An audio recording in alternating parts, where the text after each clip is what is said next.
আরজি করে রায় নিয়ে, কিন্তু আমি যেহেতু হেলিতে ছিলাম বলে আমি ডিটেলসটা এখনো শুনিনি। তো আপনাদের কাছ থেকেই শুনলাম যে এটা নাকি যাবজ্জীবন দেওয়া হয়েছে। এটা আপনাদের কাছ থেকেই প্রথম আমি শুনলাম। আমার রিয়াকশন ইজ ভেরি ক্লিয়ার। আমরা প্রথম দিন থেকেই ফাঁসির দাবি করে এসছিলাম এবং আজকেও আমরা সেই দাবিতে অটুট আছি।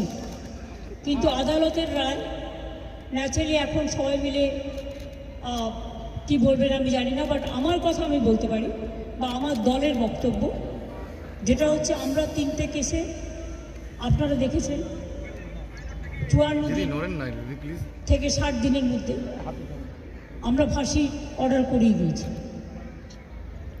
কিন্তু আমি জানি না এটা একটা সিরিয়াস কেস এবং এটা নিয়ে ফাঁসি দাবি আমাদের সবার ছিল। সেক্ষেত্রে বিচারের রায় নিয়ে আমি আমার কথা বলতে পারি। আমরা এটাই বলেছিলাম, আমাদের হাতে কেসটা থাকলে আমরা কিন্তু অনেক দিন আগেই ফাঁসির অর্ডার দিয়ে দিতে পারতাম, ফাঁসির অর্ডার করে দিতে পারতাম। আমি জানি না কিভাবে লড়াই করেছেন, কি যুক্তি, আপনারা তো লয়াররা জানেন। সুতরাং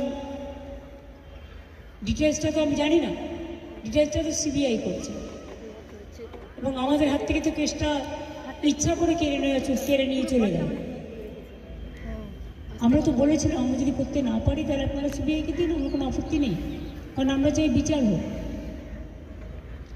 এই নরক বিচারদের চরমতম শাস্তি হওয়া উচিত।